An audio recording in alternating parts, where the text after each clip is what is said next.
Hello, happy Thursday, everyone. Welcome. I am Meredith. I am here with our message for the 30th of November, 2023, the last day of November. I know. Can you believe it?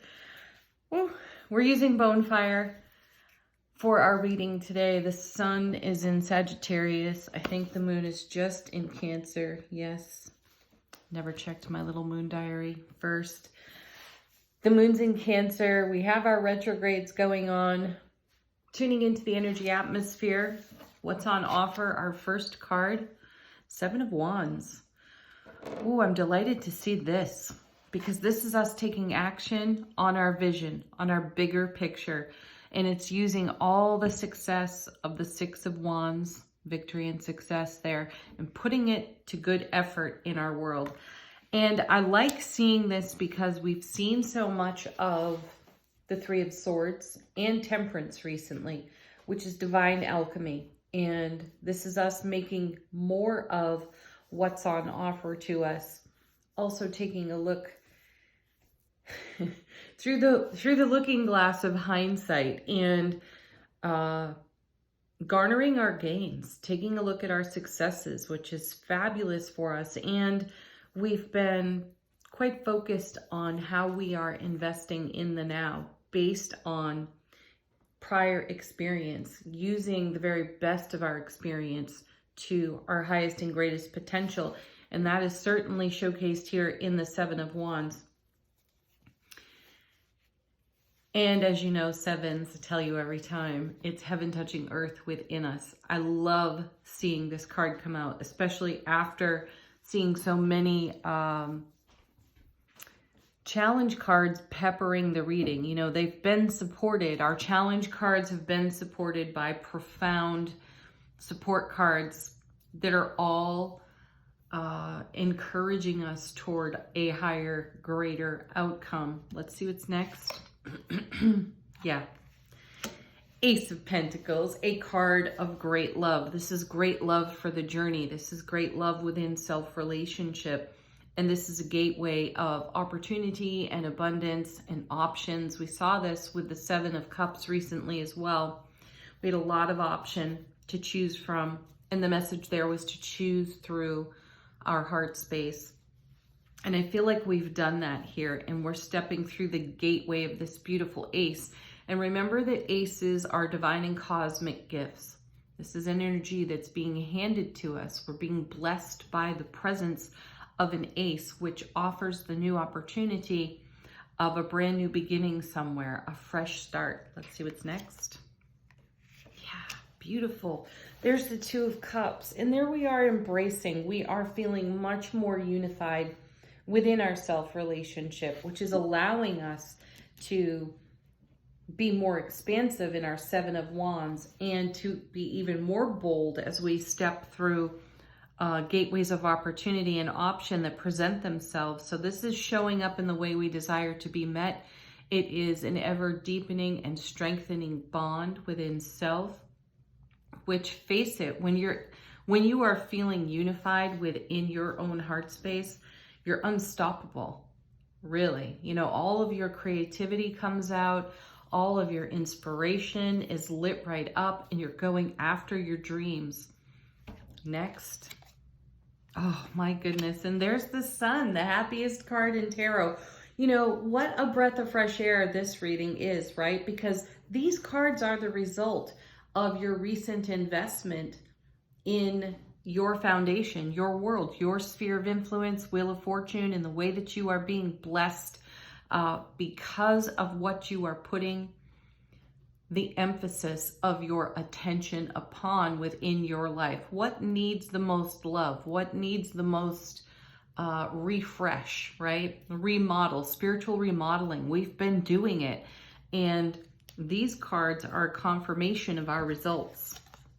Oh my goodness. And there's the Empress with the world in her third eye. And this is us bringing to life our greatest happiness in a very unified, bonded, strong, and ever expanding way through the gateway of the Ace of Pentacles, because we are lit with the fire, creativity, passion of heaven touching earth within us, and we're taking action on it. Let's see what's on the bottom of the deck. Fabulous. There's the High Priestess. This is something that may not be fully obvious to us on the underside of the deck. It's the unseen. We're taking a look at the unseen and how is the universe supporting us behind the scenes. And there's the High Priestess, the inner oracle. This is the way in which you receive your intuitive gifts. You may have all the clairs, clairvoyance, clairaudience, claircognizance, and the list goes on, right? You may have all of your clairs firing right now, or it may be a specific one that you have the most spiritual muscle with right now. For me, it's an inner knowing. I just simply know things. They come to me spontaneously.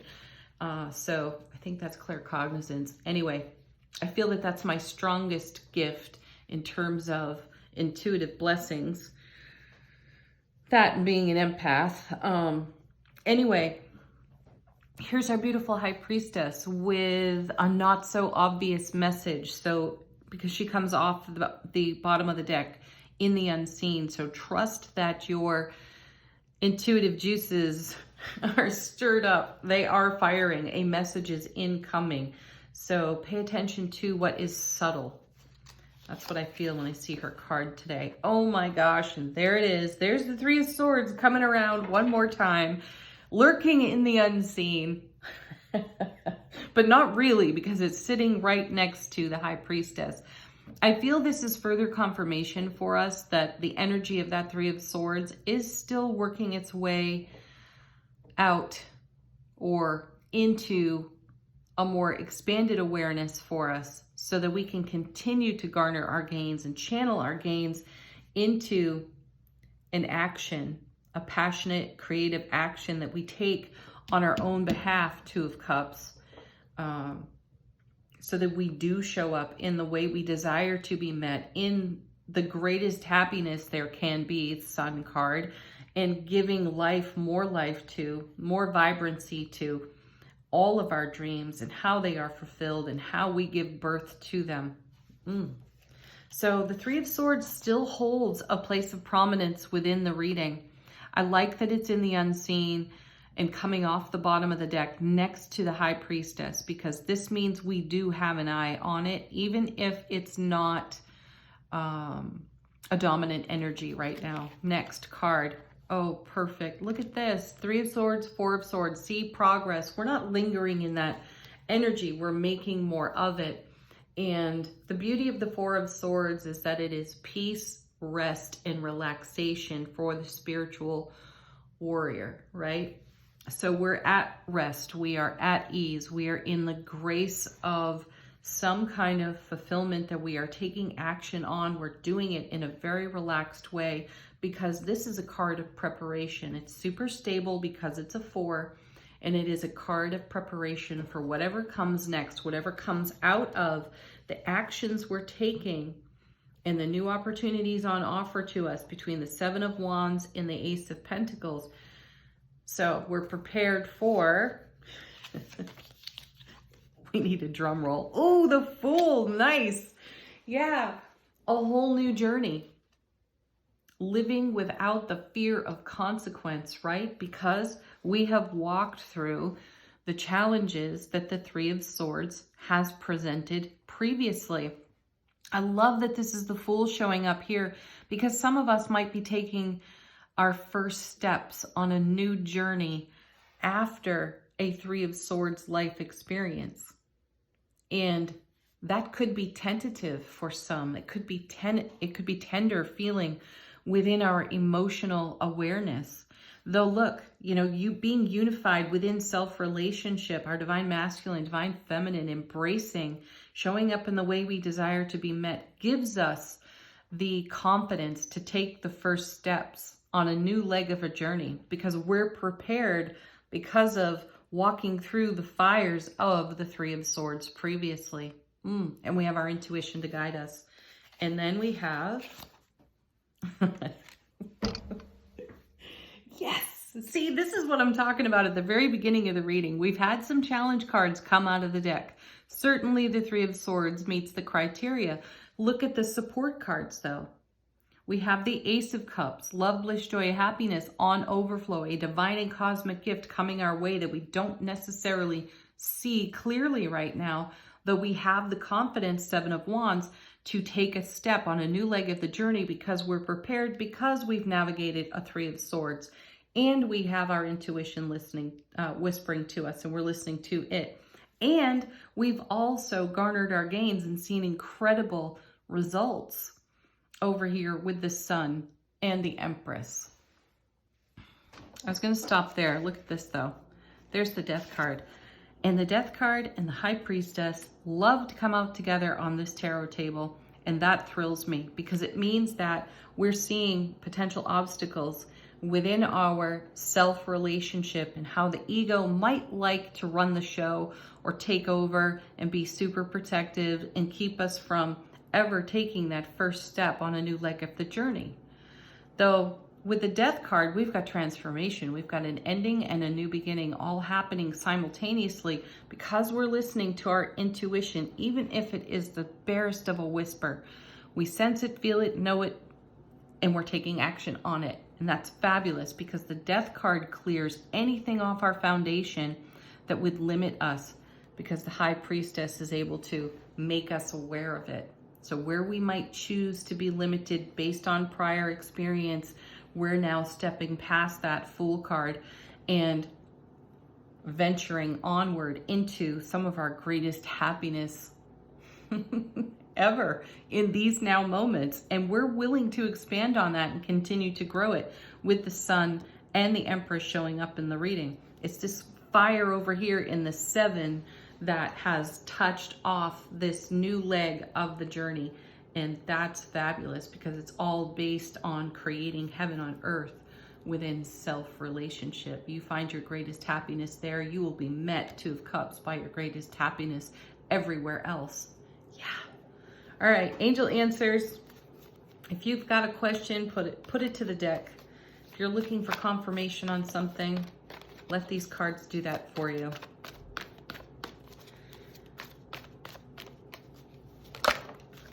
Our first card is If You Believe. What do you believe?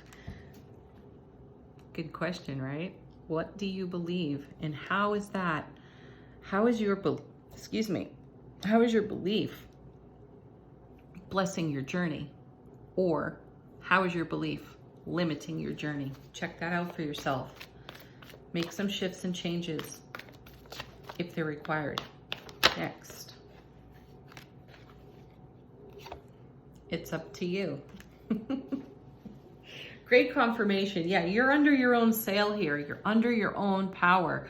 And that's the energy of the Seven at work for us. And the blessing of this Ace of Pentacles. Lots of opportunity and abundance come our way when we take action on our dreams through our heart center and give life to, give birth to Empress, Sun, all that's in there. Bringing that out into the world. It's totally up to you. Other people might join the party, but you take an action for yourself. The universe will take 10 actions on your behalf. Next. Big happy changes. Just what we're talking about. And it's your happiness, Ace of Cups, Ace of Coins, Sun, Empress, that makes the change. One more. And we get the emphatic yes card. How beautiful is that? Final word on today's reading from Shaman's Dream Oracle. How is our soulful presence informing our waking consciousness?